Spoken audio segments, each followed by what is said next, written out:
Huh, why is this upside down?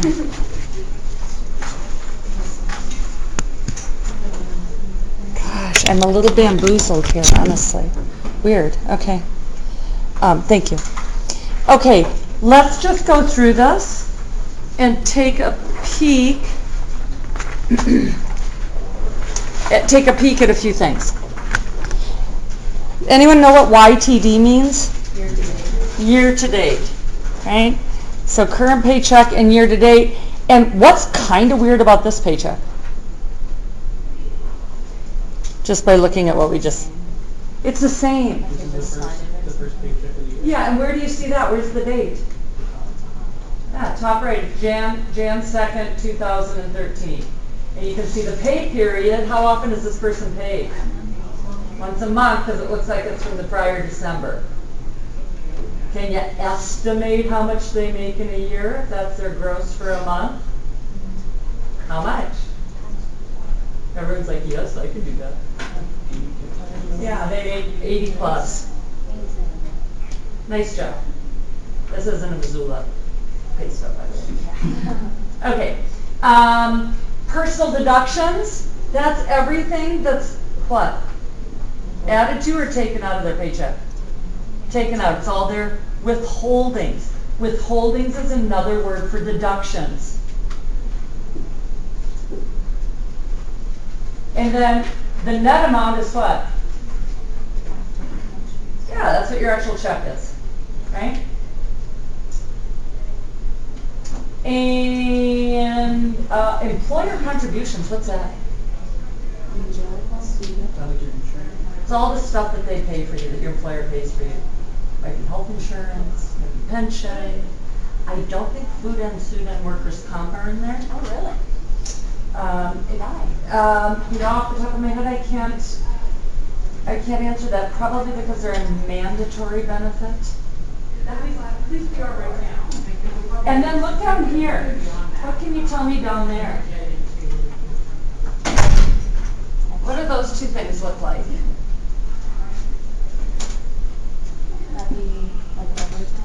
Yeah, it looks like he or she's getting some extra compensation of some sort, right? And then here's the regular pay. Deferred pay accrual. Those are a bunch of fancy words.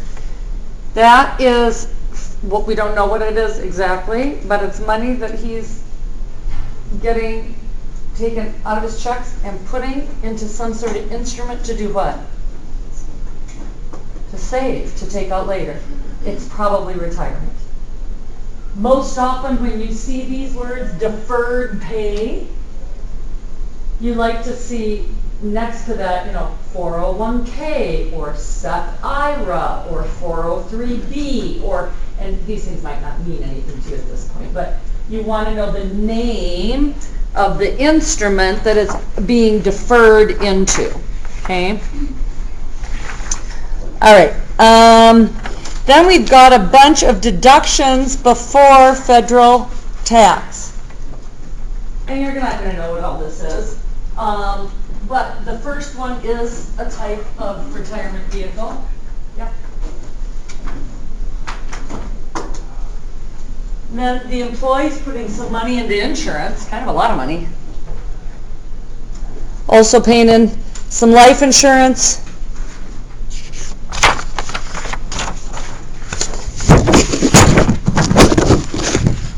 Next page, I can't read. What's this top insurance? Dental, long-term disability, has a flex spending account, pays into a vision, whole series of things, right? Here's the taxes they take out of his or her check. Federal income tax, Medicare, Social Security, state income tax.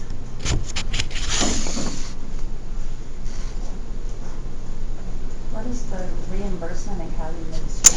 So that's a good question. When you have a flex plan, you have to pay a couple bucks a month for the privilege of having a flex plan. Sometimes the employer will pick it up, sometimes they pass it on to the employee.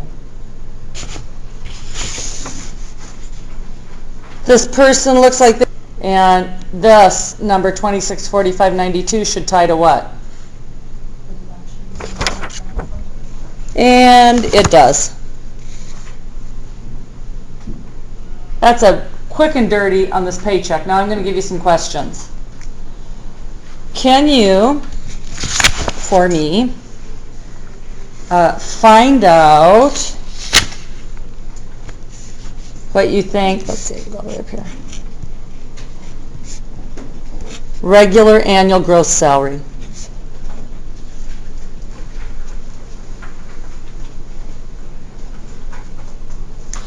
Can you figure out what percentage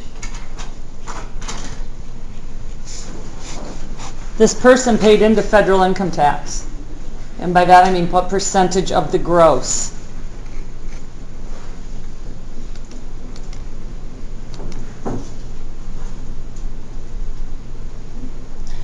What percentage of the gross did this person pay into charity, give to charity?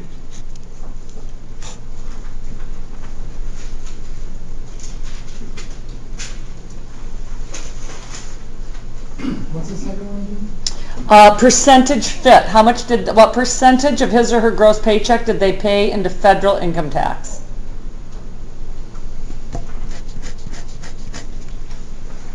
And once again, what's the gross amount we're using here? Are we just using the regular amount or the gross? It's the before deductions, but it's the extra comp and the regular. Cody? Is this person paid monthly? How do you see that? Pay period? Yep. Good question. And those are the first things you got to figure out, right? How often am I paid? Blah, blah, blah. Go ahead. So for like the hour or rate for the extra compensation, if you want us to tack that on into That's included in everything. Yeah, all your percentage calculations, because that's part of the gross, isn't it?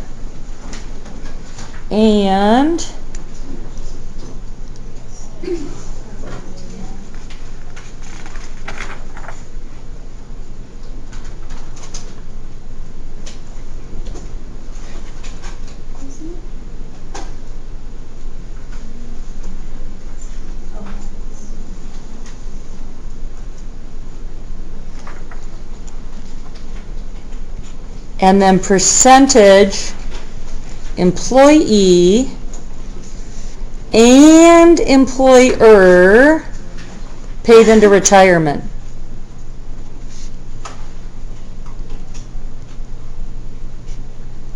And I'm going to give you a hint. There's 3 places on the paycheck that you can see retirement money going into. There's 3 different places on the paycheck that you can see retirement money going into. I'll give you 4 or 5 minutes. You're probably not going to get through it all. what was the second one? The percentage of federal income tax. We call that FIT for short.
Yes, community shares is charity. Yes, good question.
So the retirement for this person, I think it has like a little like RET, and I think the employer puts in some money, and then they put in some money, and then they put in some extra money into something called an annuity.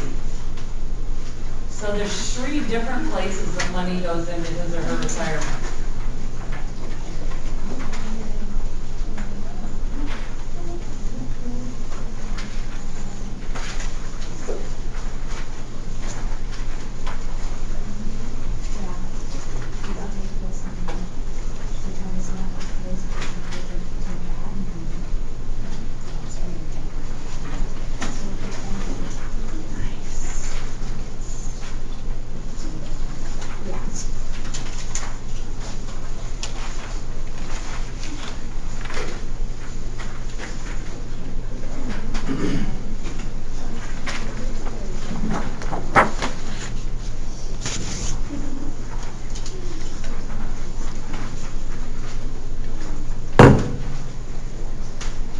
All right, let's see what we came up with.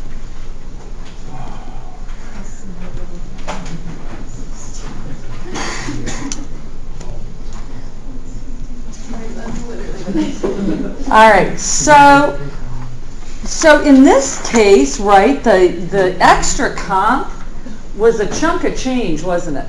We don't know anything about it just from looking at this, but it may or may not be every paycheck. At this time of year, it maybe was like year-end bonus from last year. So what do I take times what to get his or her annual salary? Read me the number. 7,260. I don't think I'm going to take the full amount, you guys. How come? Oh, the net. Not the net. Okay, let me back up. So what I'm trying to find is this person's just regular annual gross salary. The term extra compensation denotes what? Yeah, extra. Let's find another word. Yeah, it might be overtime. It might be a bonus. It might be a quarterly stock option. I don't know what it is. But the term extra connotes that it's not part of the regular comp. So I'm just trying to get you guys to start interpreting this. And if this was your paycheck and you didn't know, what would you do? Call HR. Call HR. They work for you. What? Why is this? How did you calculate it? Am I going to get it again? Where did it come from? You should check every single number on your paycheck. I can tell you, in 45 years of working, I have found 24 errors over the years. Most of them not in my favor. Some of them in my favor, but guess what? A, ethically, you got to pay it back. And B, they're going to find out, and when they want you to pay it back, you're not going to have the money. So check your paychecks and pay it back if you owe it. and get your extra comp if they owe it to you, okay? It's just human beings processing this stuff. So the answer is 4,884 times 12, because I'm paid monthly. So my regular annual gross is this number. My percentage of fit, I paid in how much federal income tax withholding? $796, and I'm just going to round. What do I divide that by? Well, so that's, now can I go back to just the regular gross? I'm trying to figure out what percentage of my pay went into federal income tax. It's got to be the total. What percentage of my gross pay did I put into tax?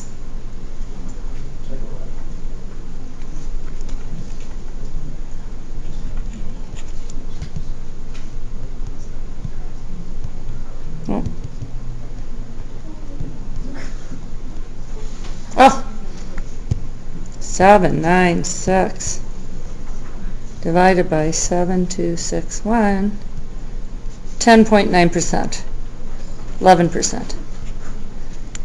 Charity. I think I put $40 into charity. United Way would be charity too, wouldn't it? It would, but I don't see an amount there. Oh, no, I do. I'm sorry. I put $80 into charity. Humane Society, Community Chairs, and United Way, certainly. So I'm looking, Humane Society, $20. Oh.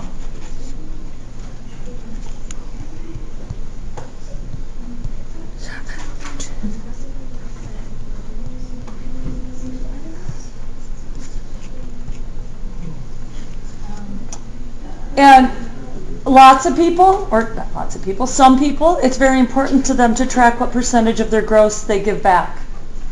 1%, 2%, 4%. You set a number, and that's part of your planning. What do I give back just for the privilege of being able to earn money, right? Okay. And then lastly, this one was a little bit trickier. Let me just show you the places, and I basically told you because you would have no way offhand to know this. But TIAA CREF is one of the biggest retirement plans in the country. Okay? They do hospitals, med schools, campuses, all sorts of really big institutions. So did the employee put in the $200 on the paycheck, or did the employer put in $200? Employee looks like he or she put in $200, right? So that's one of the numbers. Okay. What else did you guys find that the person put in to their retirement? 511.44. Yeah, looks like that's a chunk, right? That came out of their paycheck.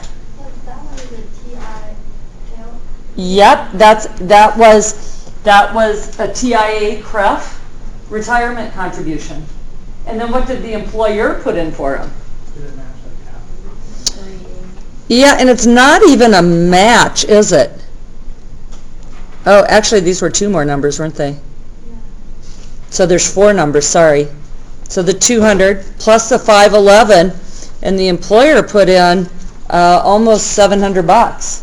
Why are the two TIA? So this gets a little bit complicated. But even from the first page. Yeah, first page. Okay, so this is a system. This particular paycheck is a system, and again, in your own lives, as you move into your own professional jobs, it's all about understanding your plan document. In this particular system, they're required to put in this 511.44. It's a percentage that he or she's required to put in. That $200 is extra that they decide to contribute, because when they use the future value tables, they could see the $511 a month, plus the employer share wasn't going to get them to their goal of $1 million by the time she's 60. That's what we're going to start doing when we use our present value and future value tables, and that's how you figure out this $200. How much extra do I need to put in to get to my goal? Because otherwise you're just shooting in the dark. Is 200 enough? Do I need to put in anything extra? Should I be putting in $1,000? I don't know. So she has to put in the 511.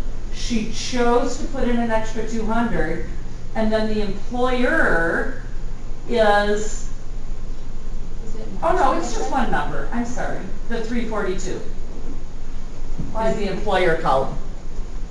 Why is the 350 not in there? Yeah, they're both in there. Those are both in the employer column, right? Yeah. Yep, sorry. Okay, I got. So, and this is hard too with a 2-page paycheck. You kind of got to relabel, don't you? Okay, so yep, so the employer, and these are just, I'm not going to get into the technicalities, they're just two different kinds of types of, it's in your plan document.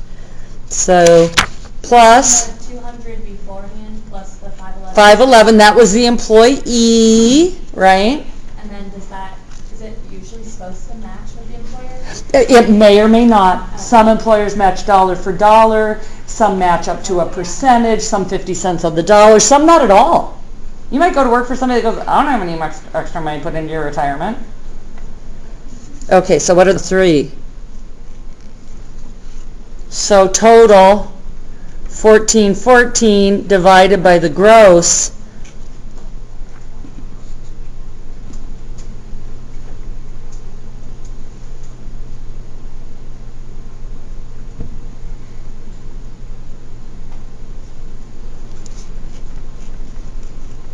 Impressive. What do financial planners tell us we should put away of our gross? And this is irrespective of anybody's individual plans. What number do you think? The numbers usually we hear 15, but with the statistically what's going to happen to Social Security, more people are saying closer to 20 or 25%. Okay, so that's good. That's great. I'm pretty psyched if I'm at 19.5%.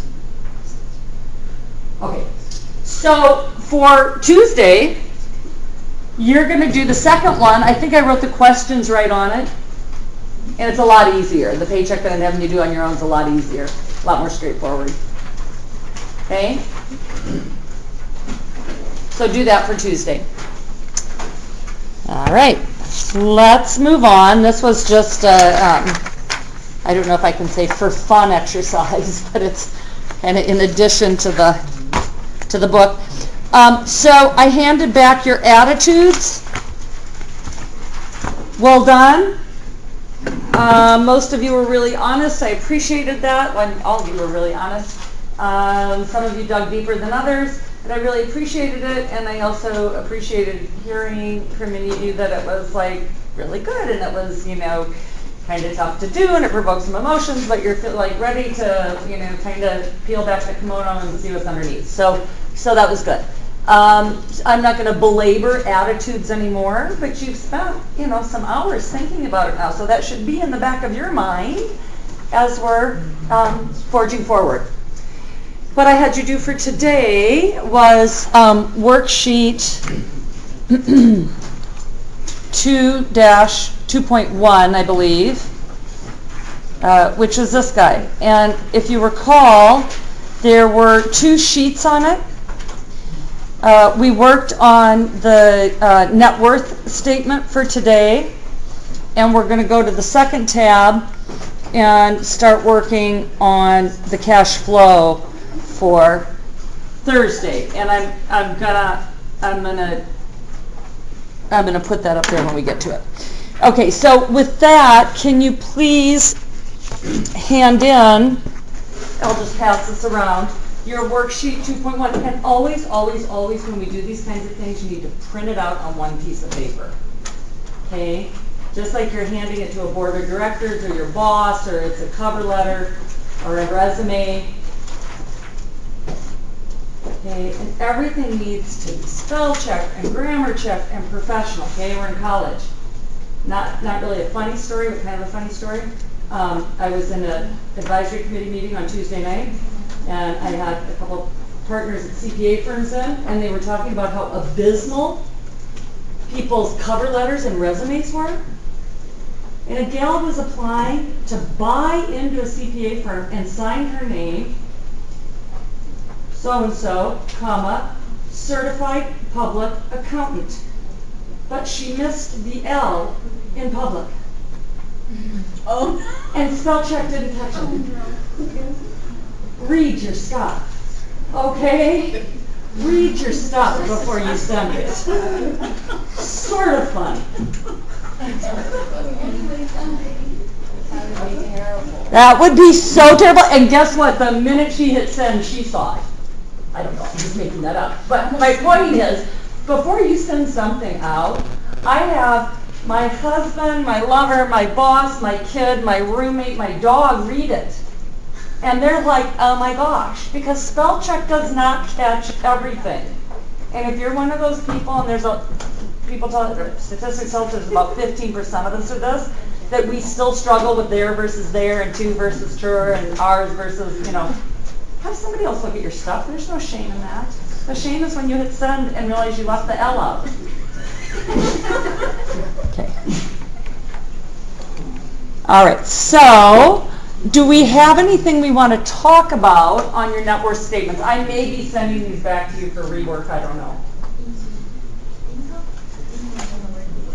One more time? Income? So does your net worth statement show income?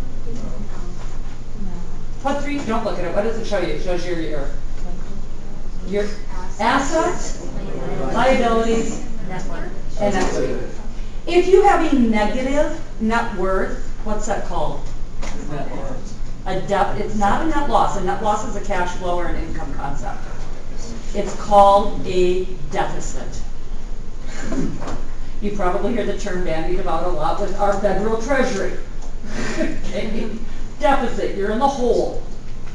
That is very, very common, by the way, for students. And then there's no shame in that. In fact, that shows that you kind of pre-invested in your future.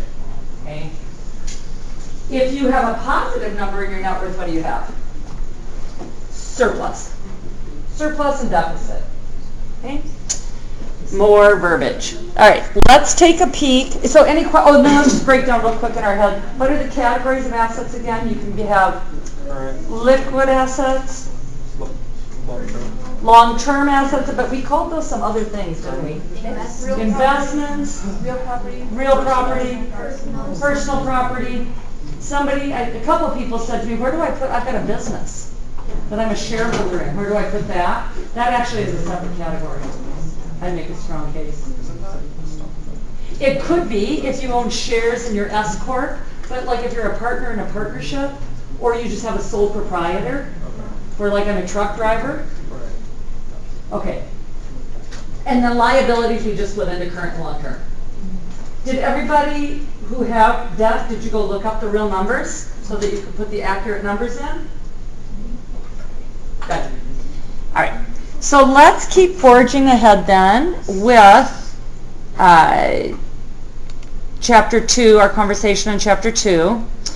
And again, Shiley, can I put you on timekeeper? Will you stop? We go to 3:20. Stop me at 5 after 3. Okay. Thanks. Okay, I think we got here.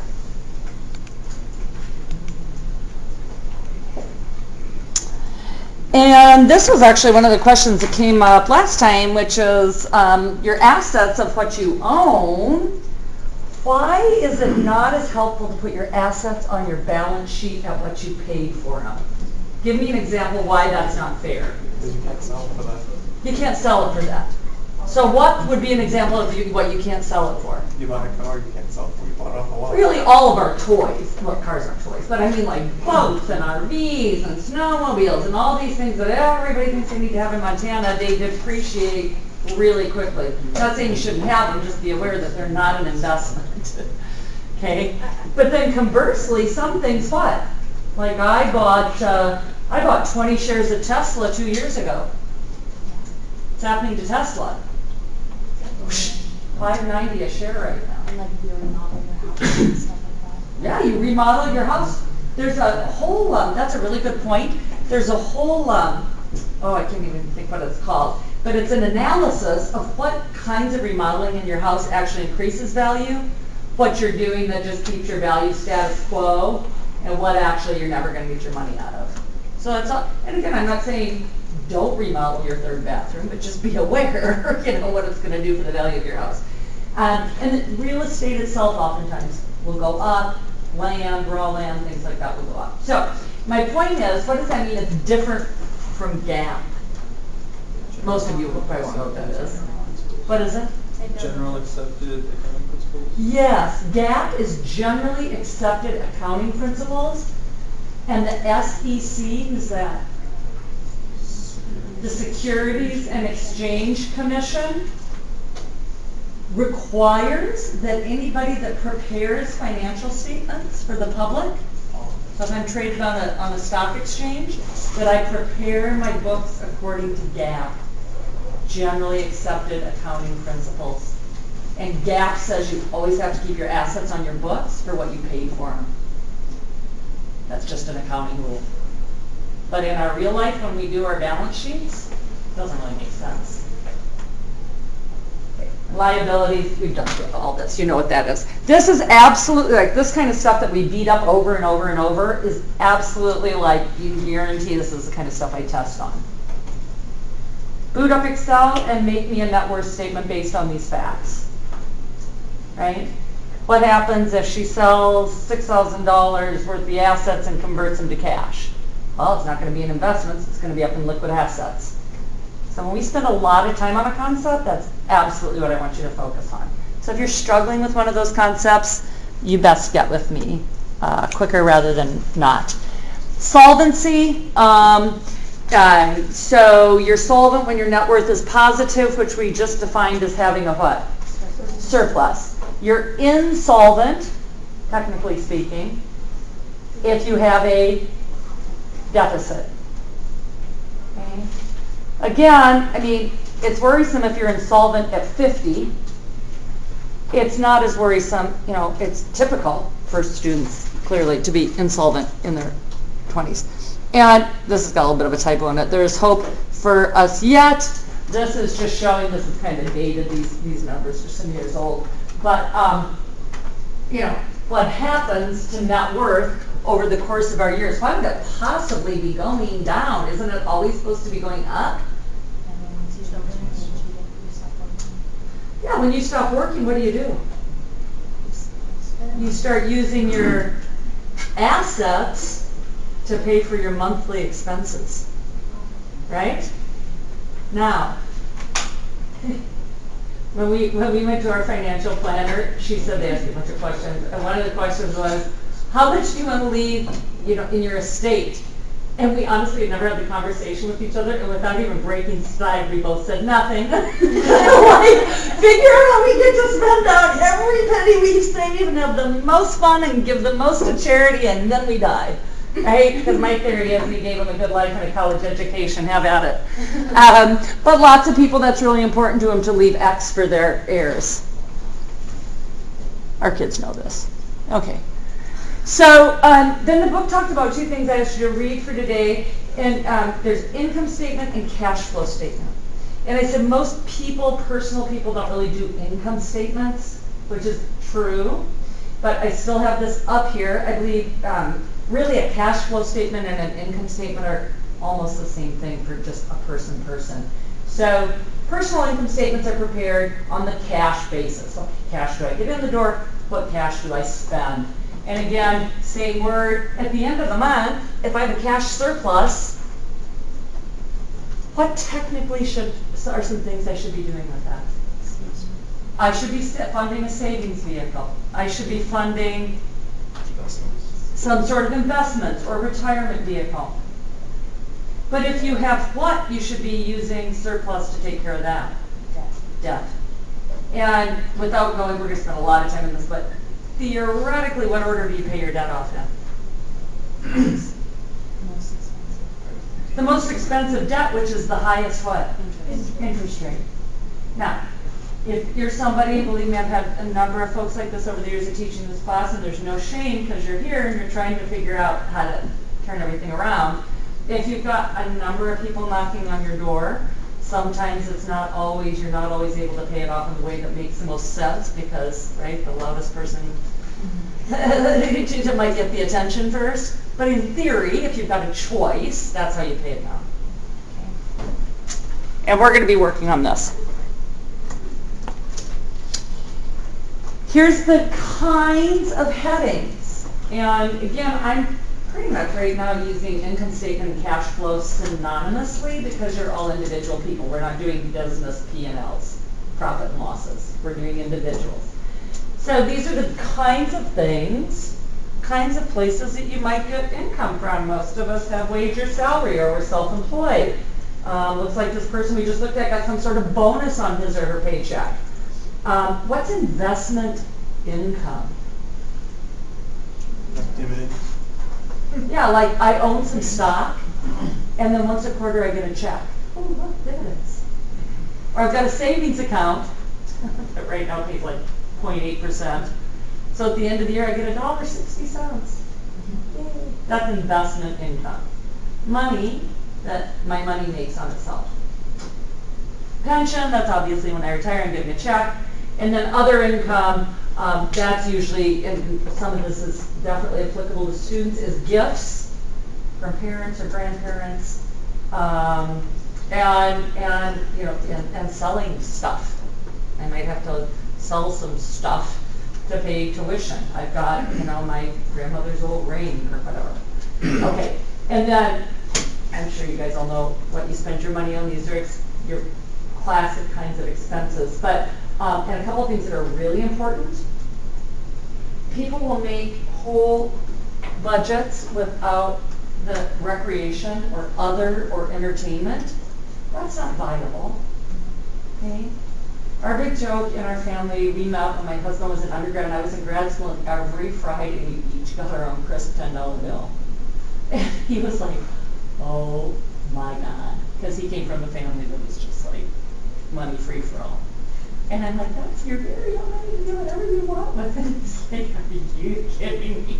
And it's like, but it doesn't matter how big or how small it is. It was like, at that point in our lives, that's what I felt like we could do for free money. So you've got to have something in there, even if it looks pathetic, to have for entertainment. Okay, this is just a pie chart. Again, this is probably 4 years old, and it's a national average, so probably not quite as pertinent to us, but just kind of a breakdown of where we spend our money. Missoula, what did they tell us the housing's not 34%, it's closer to what? 50? How much? Isn't it almost 50? It's like 48% was the last number I saw. Somewhere. Holy crap. Okay, that right there is well, it's a cultural problem, it's a community problem, it's a societal problem, and it's not sustainable. It just isn't sustainable because people have to get second jobs, and then there's breakdown of community and all that stuff. Okay, so this is what we're going to be working on, and I'm not going to stop here, but this is part of what we're going to be working on when we move into Excel. A cash budget, which is what we're going to be doing, reports the forecasted or estimated cash receipts and the forecasted or estimated cash expenses. And I think we talked about this on Tuesday when I used the word forecasting or estimates. By nature, you know that you're not going to include what? Pennies, right? Everything's going to be rounded, right? And we're going to do it for a year, starting in February. That's called a rolling budget. And I've done this for as long as I can remember. So right now, January's falling off, right? So what do? You go and you put January 2021 on the end. So you've always got 12 months of projections. Why would I be worrying about what's happening next frickin' January? What benefits are there to do? And I learned this technique at my first job, my first controller job. Yeah, like why am I, what's the good, why is it a positive thing for me to right now be budgeting for next January? Because I can do what really well?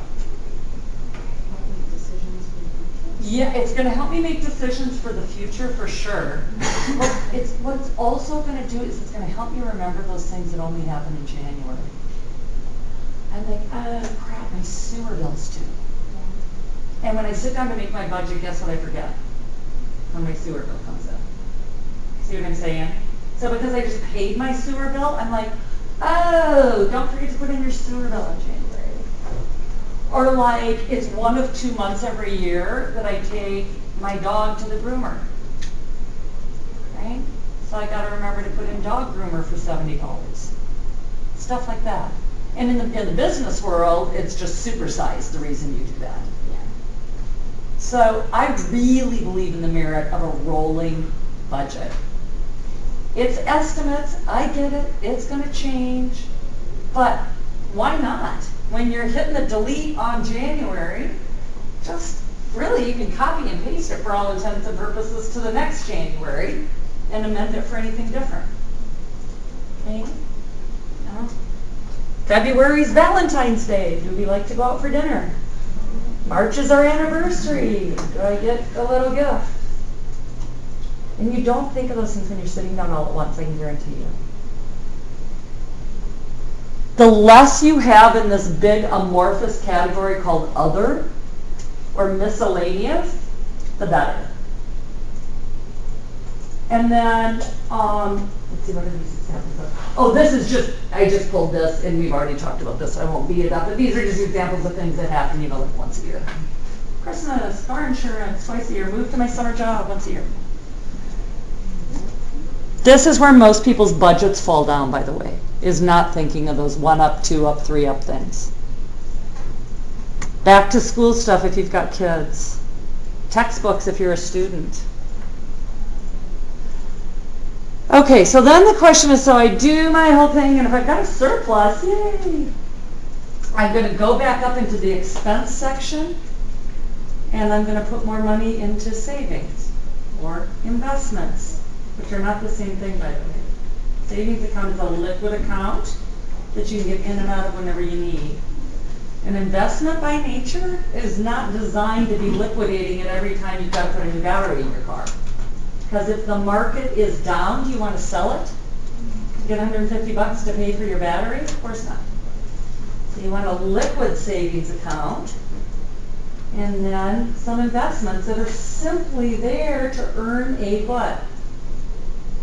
You know 3 terms.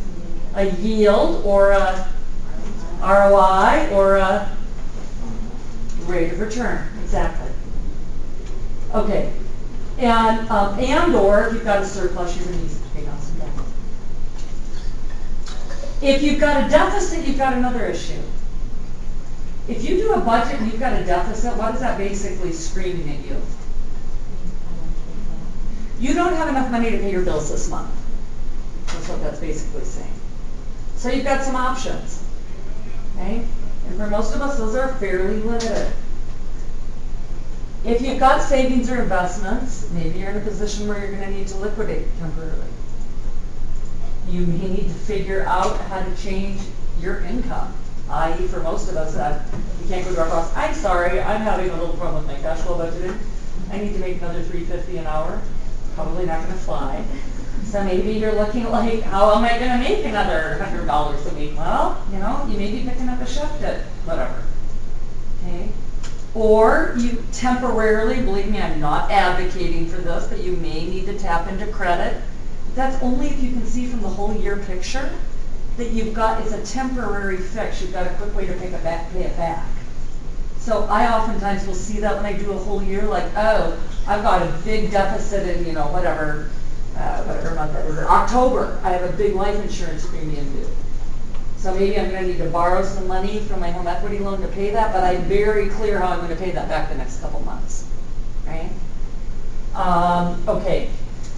Cutting low priority expenses from your budget, and or, like I said, increasing your income. So, one of the things I just want you to keep in the back of your head, and I mean, everybody sits here and smiles and nods like I get it, and then you all get on the spreadsheet and look at me like, what are you talking about? Your bottom line on your cash flow budget has got to be 0. So when you just do it off the cuff, you're going to have a surplus or a deficit. And some months might be a deficit and some months might be surpluses. If you cash a check for $4,000 from your student loan, in August you're going to have a ginormous surplus. And then you got to figure out how you're going to live off of that for 5 months. Okay? So when you're done manipulating your cash flow budget, that bottom line is 0. The months you have a surplus, what are you doing with it?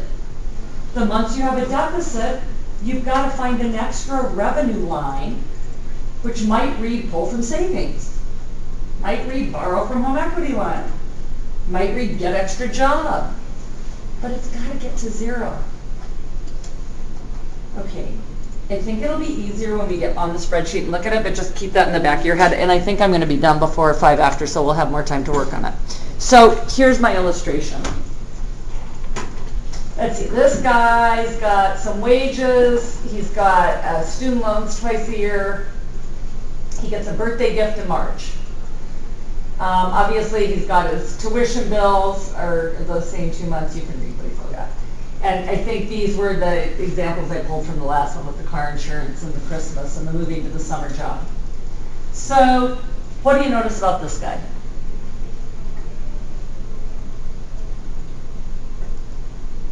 Like, hello, in January he's got a, yeah, well he does have tuition, but he's got what? He's got a surplus of a couple $100, okay? There's 2 ways that you can handle this. I prefer the zeroing it out way, and that's what I'm going to ask you to do. One way is to start a cumulative row. In other words, he came into this year with a surplus, and then he added another 209, so now he's got 481. And then in the next month, it ate up $70 of that, so he's down. You can do that if that makes the most sense to you. Ask questions, please. Some of you are looking a little puzzled. What am I doing here on this cumulative line? There was some number before 273 came in from last year, obviously. Then, okay, so now he's got 412, and then what happens in March? Got a surplus of another 216, so now I'm at 628, et cetera, et cetera. But there's a big problem starts happening in May, which is what?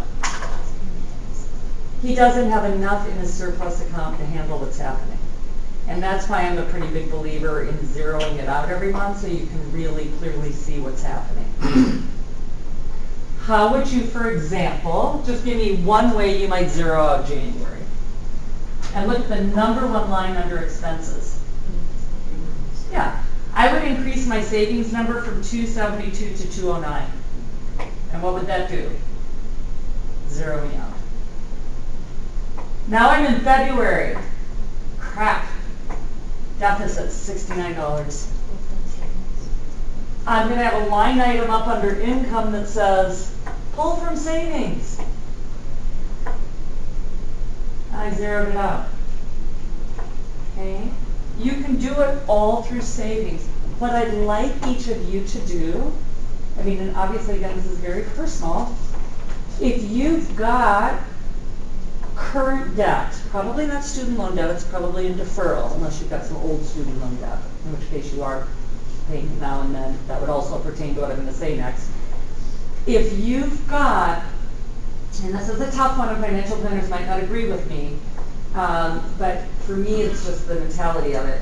If you've got current debt that you're trying to pay off, and you have some months with this, financial planners will tell you to slam it all on your debt.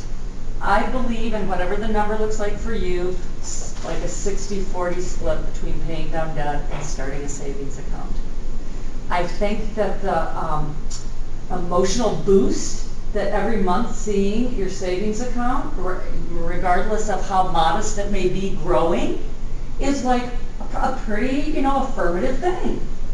And I remember in the early years when we were first together, it's like, oh my God, this is some nothing. But you know what? It was still something. wasn't nothing, it was something. And then the next year at that time, it was something more. So it's up to you, but that's my suggestion. Your number one line under expenses should be savings.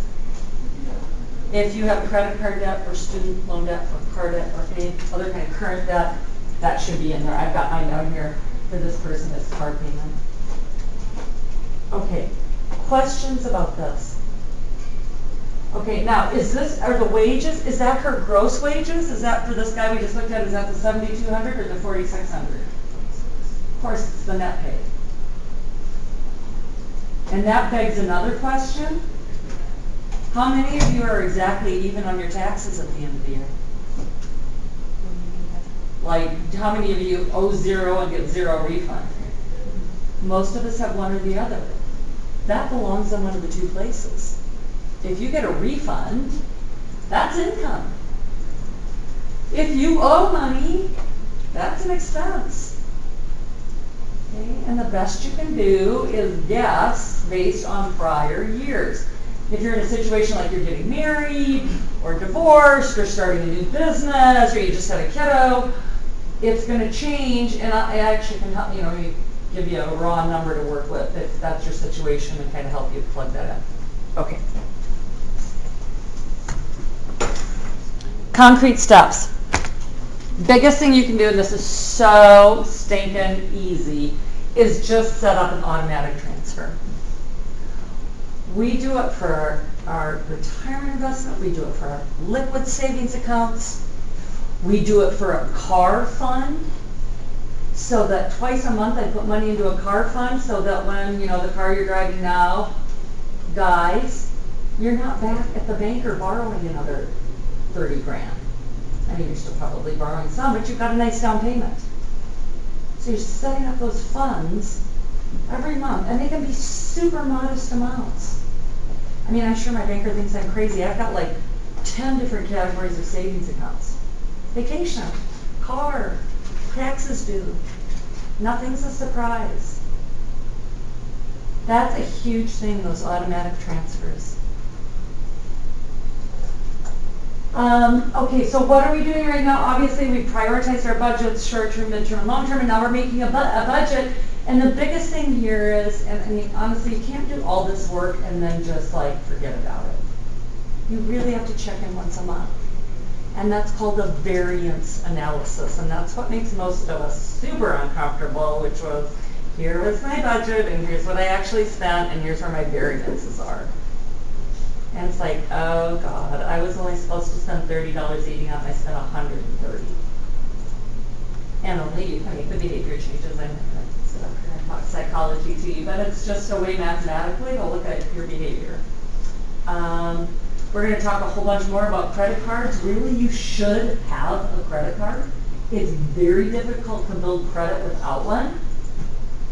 The heyday, so I never had a credit card, obviously, in college or even grad school. I mean, it didn't exist for people in my age bracket when I was in my 20s, early 20s. Then there was this heyday where my kids were teens, where about the time they were like 17 and a half on, it was just flooded with credit card apps for them. Like, they have no jobs. How can they possibly get a credit card? That has, since the government has reined that in.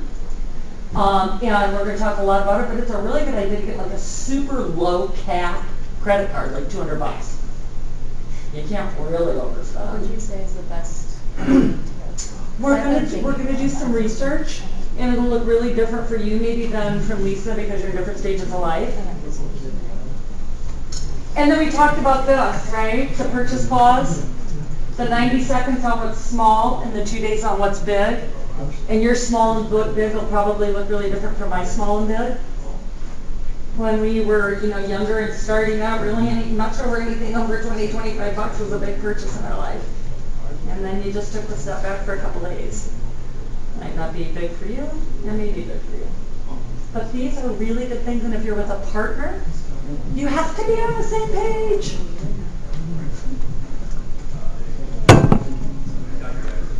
Okay, we talked about this.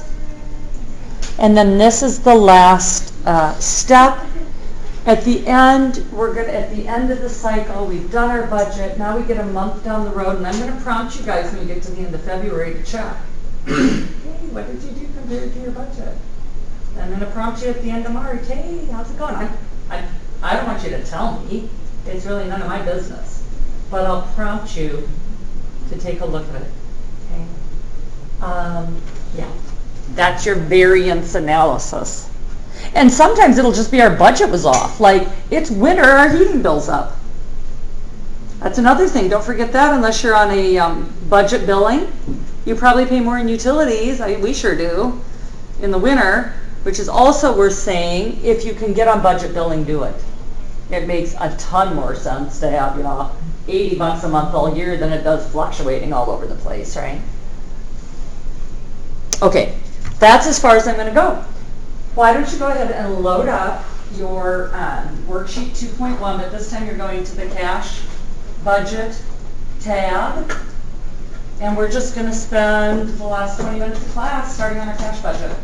Use this for like Let's see. No, I want you, sorry, thanks for clarifying. No, the work I've done is just what I want you to use for an example. I want you guys to practice setting up. Some of you are super proficient in Excel, but it's just, no, I want you to, this is just an example, sorry. I want you to set it up. It's all practice.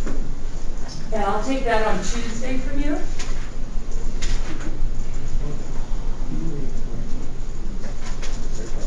Sure. So if you've got, that number should be 0. What are some choices? To quote unquote get rid of that 484. Yeah. I have a Sure. So then you'd insert a row for some session savings. Or you'd insert a row that says, maybe you put, so that's a fair chunk. So in your case, water and shower can be part of it here. Part of it here, and part of it into your savings here. Yeah. Sorry, how do we want to I want it as 0. Okay. I mean, you can do that other method or the cumulative in a situation where you're like this. I don't have a problem with that.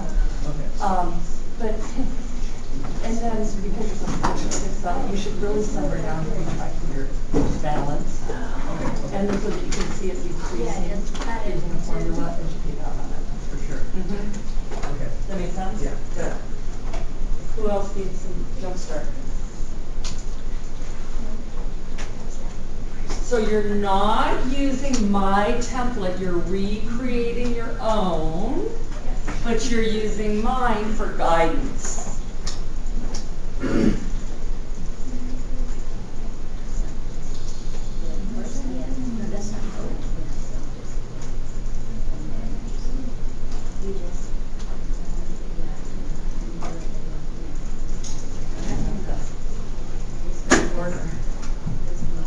Silence. Do you say that we're adding gifts and stuff to that revenues? Just a second. Check this time.